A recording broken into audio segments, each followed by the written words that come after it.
जय हिंद दोस्तों, स्वागत है आप लोग का ग्लीफुल स्टडी में।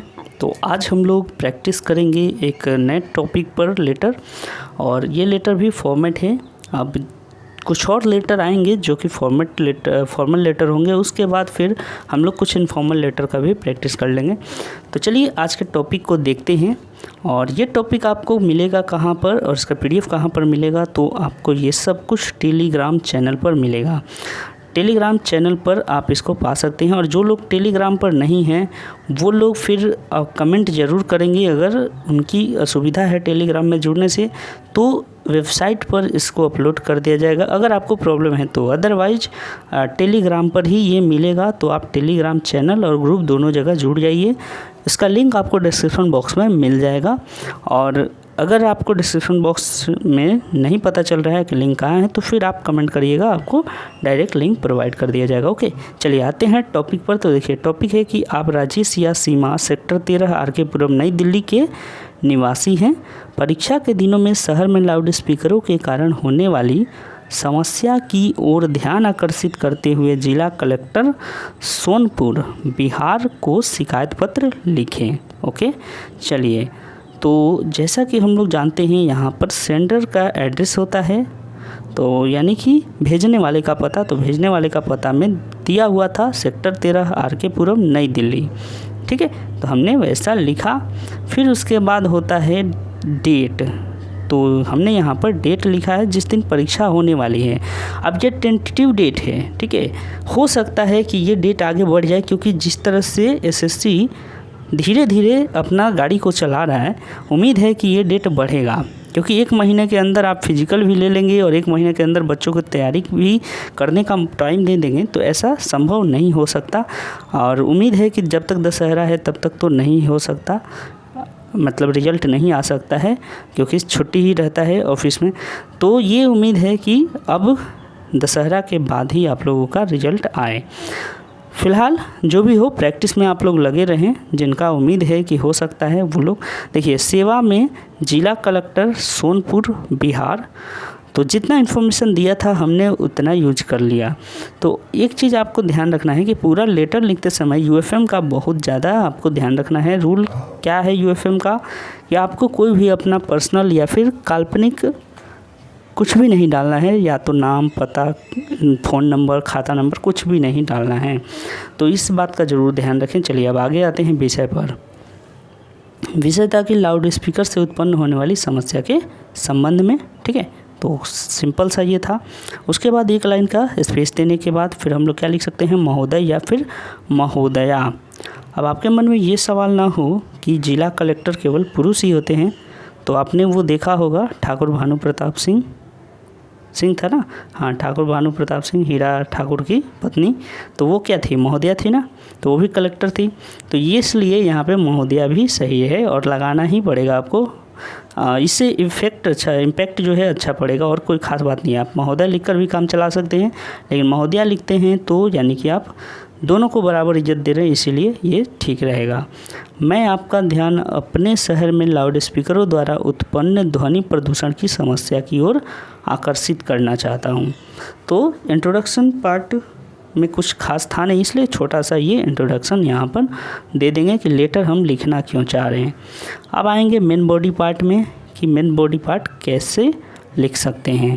तो देखिए, ऐसा लगता है कि मंदिर, गुरुद्वारा या मस्जिद जैसे धार्मिक स्थल लाउड स्पीकरों के इस्तेमाल में एक दूसरे से आगे निकलने की होड़ में लगे हैं। अक्सर अजान और भजन सुबह या देर रात तक बजते रहते हैं और लोगों को रात में चैन की नींद नहीं सोने देते। ध्वनि प्रदूषण के कारण आराम नहीं कर पाने के कारण बुजुर्ग और बीमार लोग अधिक परेशान हो जाते हैं। चलिए आगे देखते हैं। परीक्षा के दौरान छात्रों को सबसे ज़्यादा परेशानी होती है। शोर के कारण वे ध्यान केंद्रित नहीं कर पाते हैं और उनका कीमती समय बर्बाद हो जाता है। इतना शोर होता है कि छात्रों को घर की खिड़की और दरवाजे बंद करके पढ़ाई करनी पड़ती है। ठीक है, उसके बाद देखते हैं, सरकार का आदेश है कि रात 11 बजे के बाद लाउड स्पीकरों का इस्तेमाल नहीं किया जा सकता, लेकिन इसका पालन ना के बराबर ही होता है। ओके, फिर देखिए, प्रभावशाली लोग जब तक चाहें लाउड स्पीकर का उपयोग करते हैं।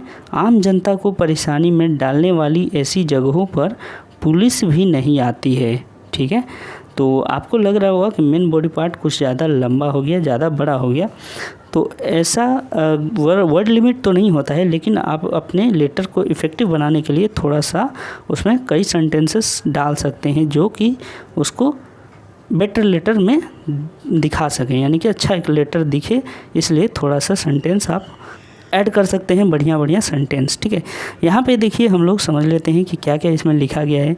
आप भी देखते होंगे कि लाउड स्पीकर का यूज़ जो है वो ज़्यादातर मंदिरों और मस्जिदों में किया जाता है, गुरुद्वारों में भी होता है।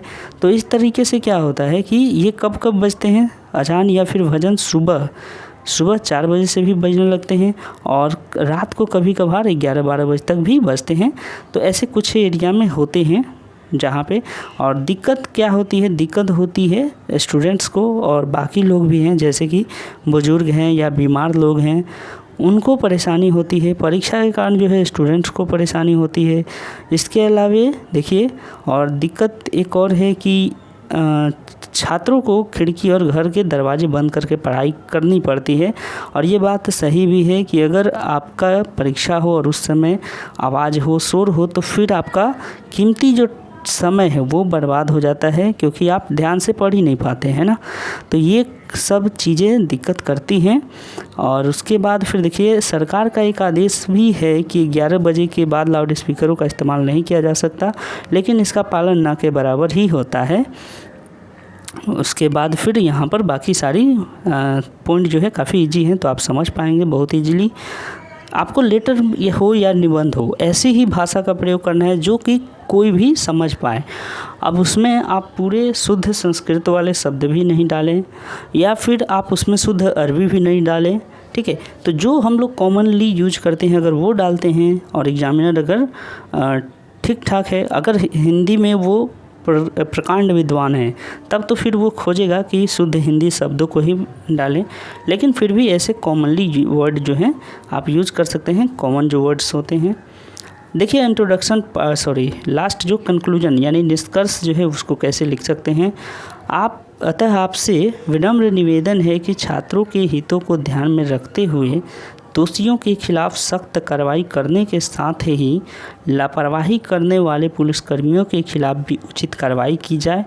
हम सब आपके सदा आभारी रहेंगे।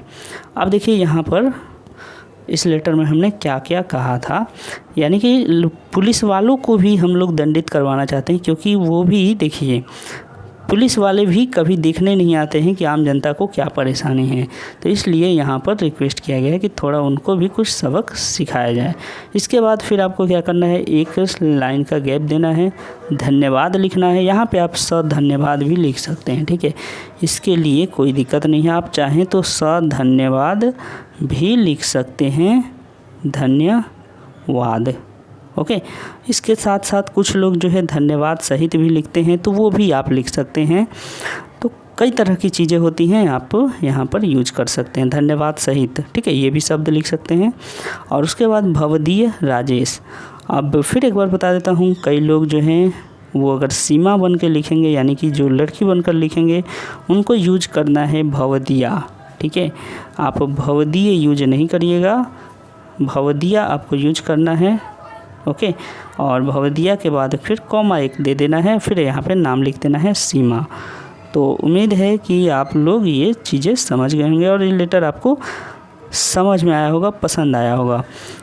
ये लेटर जो है जनरली तो कॉमन है, हम लोग भी फेस करते हैं, तो हो सकता है इस तरह का टॉपिक दे दे। आपको क्या करना है, यहाँ पर ध्यान रखना है कि टेलीग्राम से जुड़ जाना है। यहाँ पर आपको क्या मिलेगा, टॉपिक्स और डेली PDF मिलता है। तो आप इसमें अगर जुड़ जाते हैं तो आपको यहाँ पर डेली अपडेट मिलता रहेगा।